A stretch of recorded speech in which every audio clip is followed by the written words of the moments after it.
बिना बिजली का गांव।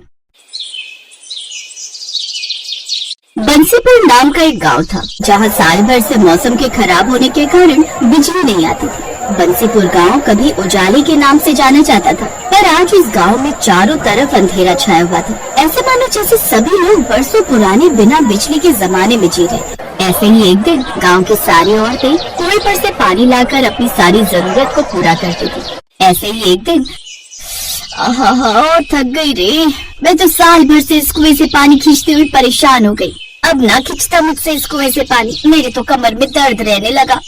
अब दर्द हो या कुछ भी हो बहन, घर के काम तो सारे करने ही पड़ेंगे। ये भी कुआं है जिसको एक साल पहले कोई देखता तक नहीं था, और आज देख लो इस कुएं की कितनी अहमियत है। सही कह रही हूँ बहन, जब से गांव की बिजली गई है इस कुएं ने अपनी अहमियत बता दी है, और बिजली न आने से सारी बिजली से चलने वाली चीज बंद पड़ी है। बस काम में आ रहा है तो बस ये कुआं। काश उस दिन गांव में वो तेज तूफान और आंधी ना आई होती जिस वजह से तार टूटकर बिजली का ट्रांसफार्मर ना फूकता, तो आज हमारे गांव में भी बिजली होती।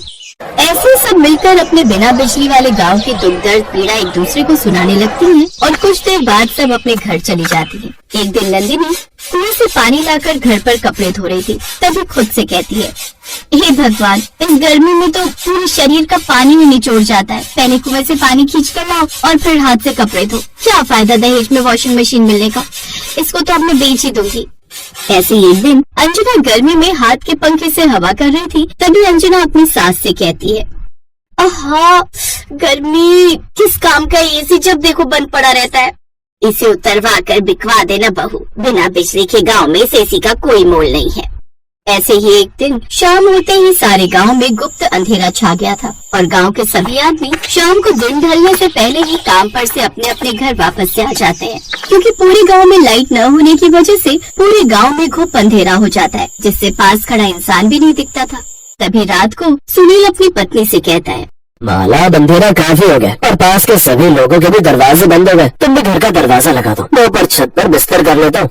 अंधेरा होते ही सभी गांव के लोग अपने अपने घर के दरवाजे लगा लेते थे, और माला भी अपने घर का दरवाजा लगाकर मोमबत्ती के उजाले में छत पर चली जाती है, फिर बिस्तर पर जाकर लेट जाती है। जैसे ही माला की आंख लगती है तभी माला को अपने घर के दरवाजे के बजने की आवाज आती है। उसी वक्त माला अपने पति सुनील को जगा कर कहती है, अजी, इतनी रात को हमारे घर पर कौन आया होगा? मैं देख कर आता हूँ। इतने में पड़ोस में छत पर लेटा हुआ एक आदमी कहता है, अरे अरे सुनील भैया, रात को इस वक्त दरवाजा बिल्कुल मत खोलना, ये कोई डाकू या चोर होगा। रात को अब हमारे गांव में चोर लुटेरे भी आने लगे हैं। पड़ोसी की बात सुनकर सुनील दरवाजा खोलने के लिए नहीं जाता है। अब गांव में बिजली न होने के कारण रात के अंधेरे में 4 लुटेरों की भी आने की दहशत लोगों में फैल गई। फिर सारी रात सभी लोगों की चोर डाकू की दहशत में गुजरी। फिर एक दिन दोपहर को गांव के सारी औरतें पेड़ के नीचे बैठकर आपस में वार्तालाप कर रही थी। तभी अंजना की सास कहती है, मुझे नहीं लगता बहन अब कभी हम लोगों को बिजली नसीब होगी। धीरे धीरे आज 2 साल होने को जा रहे हैं लाइट आने की उम्मीद में, पर मुझे नहीं लगता अब कभी लाइट आएगी हमारे गांव में। अरे माँ जी, लाइट से याद आया, मैंने स्कूल में सोलर सिस्टम के बारे में पढ़ा था, उसे हम बिजली की तरह इस्तेमाल कर सकते हैं। कैसे बहू? माँ जी, ये सोलर एनर्जी यानी कि सूर्य की ऊर्जा, इसका इस्तेमाल करने से हमारे आसपास का एनवायरनमेंट अच्छा होता है, जिससे पर्यावरण को भी कोई हानि नहीं होती है। इससे हम अपनी लाइट की जरूरतों को भी पूरा कर सकते हैं। अगर कोई ऐसी चीज है जिससे हम अपने घर में लाइट की सुविधा कर सकते हैं, तो तुमने हमें पहले क्यों नहीं बताया अंजना? कैसे आएगी सोलर एनर्जी हमारे गाँव में? इसके लिए हम सबको अपने अपने घर की छत के ऊपर सोलर प्लांट लगवाना होगा, जो सूरज की किरणों से चार्ज होगा, और उससे हमें एनर्जी मिलेगी। ये थोड़ा महंगा जरूर होता है, पर हालातों को देखते हुए बस अब यही नजर आ रहा है। गांव की सभी औरतें सोलर पैनल लगवाने के लिए तैयार हो गई, और अगले दिन ही गांव की सभी औरतों ने अपनी अपनी छत पर सोलर पैनल लगवा लिए, जिससे गांव के कुछ घरों में बिजली आ जाती है। तभी नंदिनी अपनी सास से कहती है, माँ जी देखो, टंकी में 2 साल बाद पानी आया है। ये तो तुम सही कह रही हो बहू, पर ये सोलर पैनल हमको महंगा पड़ा है। गाँव में अभी आधे से ज्यादा घर है जिनमें अभी लाइट नहीं थी, क्योंकि वो लोग इस सोलर पैनल का खर्चा नहीं उठा पाएंगे। ये तो आप सही कह रही हो माँ, हमारे घर तो रोशन हो गए, पर अब भी ऐसे घर हैं जो बिना रोशनी के पड़े हैं। नंदिनी और उसके सास ऐसे बिना रोशनी के घर की बात सुनकर उदास हो जाती है, और वहीं दूसरी तरफ कमला की लड़की पिंकी कहती है, माँ हमारे गांव में बिजली आ गई है, देखो नंदिनी आंटी के घर में लाइट चल रही है। नहीं बेटी, बिजली नहीं है, नंदिनी आंटी ने सोलर पैनल लगवाए हैं। तो हम भी पापा से बोलकर सोलर पैनल लगवा लेते हैं। नहीं बेटी, हमारे पास इतने पैसे नहीं है जो हम सोलर पैनल लगवा सके। ऐसे गांव के किसी घर में लाइट आ रही थी तो किसी घर में नहीं थी। यही सिलसिला जारी रहा और एक दिन फिर से गांव की सभी औरतें उस पेड़ के नीचे बैठी थी और आपस में बातें कर रही थी। नंदिनी भाभी, अब तो एसी की हवा में अच्छी नींद आती होगी तुमको। तुम्हारे घर में तो लाइट आ गई और एक हम है, पूरी रात 1 मिनट को आँख नहीं लगती गर्मी के मारे। क्या मजे आ रहे हैं कमला दीदी, कर्जा लेकर लगवाया था ये सोलर पैनल, अभी तक नहीं उतरा सर से कर्जा। बड़ा ही महंगा पड़ा ये सोलर पैनल, इससे अच्छी तो हमारी लाइट ही ठीक थी। कमला और नंदिनी की बात सुनकर अंजना कहती है, मैं ये सोच रही थी क्यों ना हम लोग गांव में बिजली लाने का ही कुछ जुगाड़ करें। पर हम गांव में बिजली कैसे ला सकते हैं जब आज तक मर्द लोग इस गांव में बिजली नहीं लेकर आ सके। हम मर्द लोगों से कम है क्या? वैसे भी गांव में बिजली मर्द नहीं बल्कि हमारी शिक्षा लेकर आ सकती है। आप लोग कहो तो हम लोग कल ही बिजली दफ्तर चलते हैं और अपने गांव में बिजली ला कर दिखाएंगे। अंजना की बात सुनकर गांव की सारी औरतें राजी हो जाती हैं और अगले दिन ही गांव की सारी औरतें बिजली दफ्तर चली जाती हैं। सभी औरतों ने मिलकर सरकारी दफ्तर में जाकर बिजली की अपील की और सरकारी कर्मचारी ने अंजना को एक फॉर्म भरने के लिए दिया। इस फॉर्म को भरना है, पेन मिलेगा आपके पास? सरकारी कर्मचारी अंजना को पेन मांगते हुए देख हैरान हो जाता है और कहता है, आपको ये फॉर्म भरना आता है? जी आता है। अब आप पेन देंगे मुझे? सरकारी कर्मचारी अंजना को पेन देता है और अंजना पूरे फॉर्म को इंग्लिश में भर देती है, जिसे देख कर्मचारी भी शॉक में रह जाता है। 3 दिन बाद फिर से आना, थोड़ी और कानूनी कार्रवाई होगी, उम्मीद है सरकार आपकी मदद जरूर करेगी। और वो सारी औरतें फैसला कर लेती हैं कि वो गांव में लाइट लाकर रहेगी। और अंत में एक दिन गांव में सरकारी कर्मचारी बिजली जोड़ने के लिए आ जाते हैं। अंजना का पति मुकेश कहता है, आखिरकार हमारे गांव की औरतों ने गांव में बिजली के तार जड़वाए दिए और उनकी मेहनत रंग लेकर आई। सभी लोग गांव में 2 साल बाद बिजली आने के इंतजार में खुश हो रहे थे और थोड़ी देर बाद बिजली के तार जुड़ जाते हैं और गांव के सभी घर और सड़कें उजागर हो जाती हैं। ये लाइट आ गई। सभी बच्चे लाइट आने की खुशी में बाहर सड़क पर रोशनी में नाचने लगे। पूरे 2 साल बाद बंसीपुर गांव में लाइट आई थी। अब घर में पड़ी सूखी टंकियों में से पानी आना शुरू हो जाता है और गांव के सभी लोग रात को सड़कों पर खड़े होकर लाइट का आनंद ले रहे थे।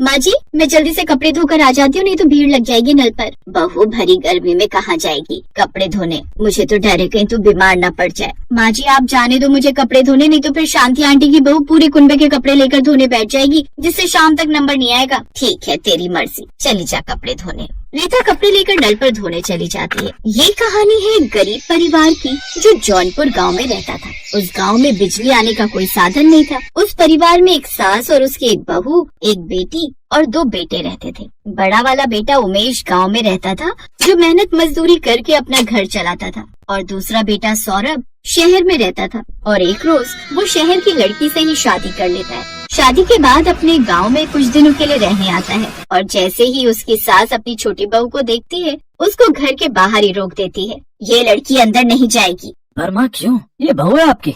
तुमने शादी करने से पहले अपनी माँ को एक बार भी बताना जरूरी नहीं समझा। माना माँ मेरी गलती है, पर मुझे माफ कर दो। कमला अपनी बेटी की खुशी के लिए रिंकी को अंदर बुलाती है और उसे अपनी बहू स्वीकारती है। थोड़ी देर बाद जब रात होने लगती है तो सारे गांव में लाइट की जगह मिट्टी के दिए जलने लगते हैं, जिसे देखकर रिंकी अपनी सास से बोलती है, माँ जी गांव के किसी भी घर में और हमारे घर में लाइट क्यों नहीं चल रही है? बहू लाइट? हमारे गांव में बिजली नाम की तो कोई चीज ही नहीं है जो लाइट चलेगी। हम सभी लोग अपने कामों को दिन ढलने से पहले ही निपटा लेते हैं और रात दिए जलाकर काटते हैं। क्या? ये क्या कह रही हो माँ जी आप? इतनी भयंकर गर्मी में वो भी बिना लाइट के कैसे रहती हो आप? रिंकी अपनी सास की बात को सुनकर बुरी तरह से चौंक गई और उसको यकीन नहीं हुआ कि यहाँ इस गांव में लाइट नहीं है। फिर आधी रात को रिंकी अपने पति को जगाती है। ये कहाँ लेकर आ गए हो तुम मुझे? मैं चैन की सांस भी नहीं ले पा रही हूँ। पता भी है कितनी गर्मी लग रही है। अरे यार रिंकी सो जाओ, ये कोई समय उठाने का? आँख बंद करके सो जाओ, नींद आ जाएगी। सौरभ ऐसे बोलकर सो जाता है और रिंकी सारी रात करवट बदलती रही और पूरी रात गर्मी की वजह से सो नहीं पाई।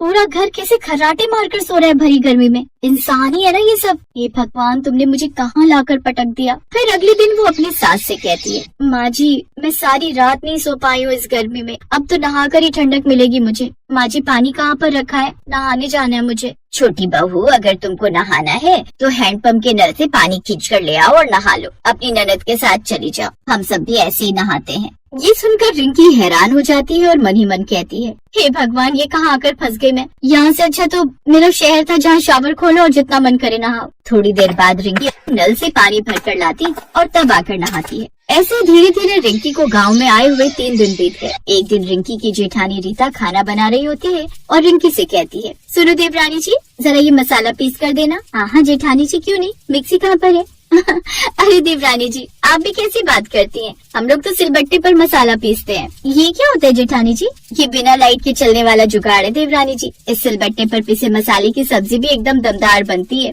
जब रिंकी रीता को मसाले पीसते हुए देखती है, ये क्या आफत है, पत्थरों से मसाले पीसते हैं यहाँ के लोग, छी, अभी तो पता नहीं क्या क्या देखने को मिलेगा। एक रात रिंकी के पेट में अचानक दर्द हुआ जिससे उसे पोटी आने लगी, लेकिन घर में रात को पानी भी खत्म हो गया था और नल भी दूर था। माँ जी, मेरे पेट में बहुत तेज दर्द हो रहा है और पानी भी नहीं है घर में। माँ जी कुछ करो जल्दी से। क्या माँ जी कर रही है? किसने बोला था रात को इतना ज्यादा खाने के लिए? माँ जी जल्दी करिए, निकल जाएगी नहीं तो यहीं। निकल जाएगी तो एक काम कर, यहीं कर दे, और नहीं तो मेरे सर पर कर दे।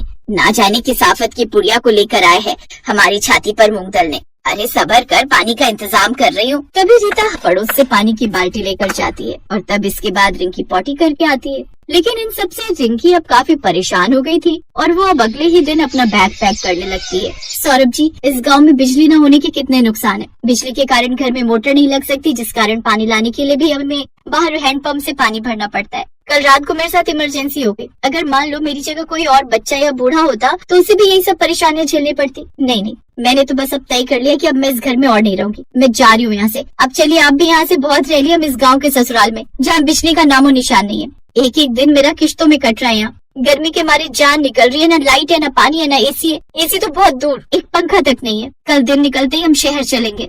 देखो रिंकी, यहाँ मेरे माँ बाबूजी हैं और मैं उनके पास कुछ दिनों के लिए रहने आया हूँ। तुम मेरे लिए थोड़ा गर्मी बर्दाश्त नहीं कर सकती? अरे ये भी तो इंसान है, रह रहे ना। अगर मेरी खुशी के लिए कुछ दिन रह लोगी तो कोई पहाड़ नहीं टूट जाएगा। रिंकी पत्नी की खुशी के लिए गांव में बिना बिजली के रहना सीख जाती है और सबके साथ मिलजुल कर रहने लगती है। ऐसे ही 1 हफ्ता गुजर जाता है और फिर एक दिन सुनीता, माँ जी देखो ना, मैंने कितने मन से पालक पनीर बनाया था, सब गर्मी के कारण खराब हो गया। काश भाभी हमारे गांव में भी बिजली होती तो एक फ्रिज होता जिससे ये रोज रोज का नुकसान नहीं होता। बेटी, इस गाँव में कभी भी बिजली नहीं आने वाली। पूरी जिंदगी निकाल दी मैंने अपनी ऐसे ही। वही खड़ी रिंकी अपने परिवार की परेशानी देख मन ही मन ठान लेती है कि अब इस गांव में वो बिजली लाकर ही रहेगी। माँ जी, अब इस गांव में बिजली की सुविधा ला कर रहूंगी, जिससे इस गांव को और हम लोगों को बिजली के कारण होने वाली सारी परेशानी से छुटकारा मिल जाएगा। बस बस रहने दे बहू, तू इतने बड़े बड़े गांव के मुखिया यहाँ बिजली ना ला सके, तू बिजली लाएगी यहाँ। माँ जी, मैं आपसे और सभी गाँव वालों से वादा करती हूँ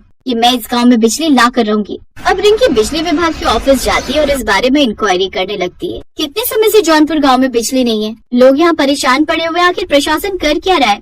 ए मैडम, प्रशासन जो मर्जी करे तो मैं इससे कहा, हमारी मर्जी नहीं दे दे उस गाँव में बिजली, बोले कहाँ कर लोगी?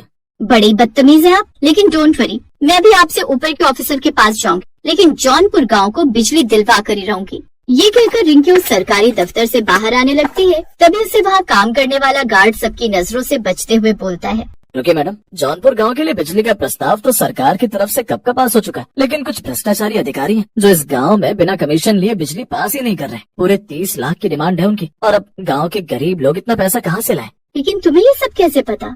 क्योंकि मैं भी उसी गांव में रहता था, लेकिन बिजली न होने के कारण मेरे छोटे छोटे पोता पोती को काफी दिक्कत होने लगी थी, जिस कारण मुझे मजबूरी में वो गांव छोड़ना पड़ा। और यहाँ नौकरी करते हुए मुझे पता चला कि गांव तक बिजली न पहुंचने का असली कारण भ्रष्टाचारी लोग हैं। ओह, तो ये बात है। इसका मतलब भ्रष्टाचारी लोग जौनपुर गांव और बिजली के बीच रोड़ा बने हुए हैं। लेकिन अब मुझे उस रोड़े को बीच से हटाना ही होगा। आपको मेरा एक काम करना होगा। क्या आप मुझे उस अधिकारी से मिलवा सकते हैं? हाँ बेटिया, अपने गाँव की भलाई के लिए मैं कुछ भी करूँगा। रामदीन यानी कि वो गार्ड रिंकी को उस अधिकारी से मिलवा देता है।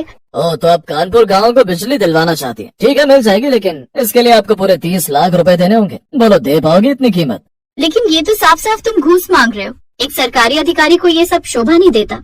ए ज्ञान की देवी, हमें तेरा ज्ञान नहीं सुनना। अगर देना ही चाहती है तो रिश्वत दो हमें, वो भी पूरे 30 लाख रुपए। रिंकी ने उसकी ये सब बातें अपने फोन में रिकॉर्ड कर ली थी। अब वो सीधा पुलिस के पास जाती है और उसे जेल में डलवा देती है। अब ये बात मीडिया में आग की तरह फैल जाती है, जिसके बाद जौनपुर में जल्दी से सरकार की तरफ से बिजली पहुंचा दी जाती है। रिंकी ने जैसा बोला था वैसा ही कर दिखाया। उसकी शिक्षा और ज्ञानता के कारण अब उस दिन से पूरे जौनपुर गांव में बिजली आ जाती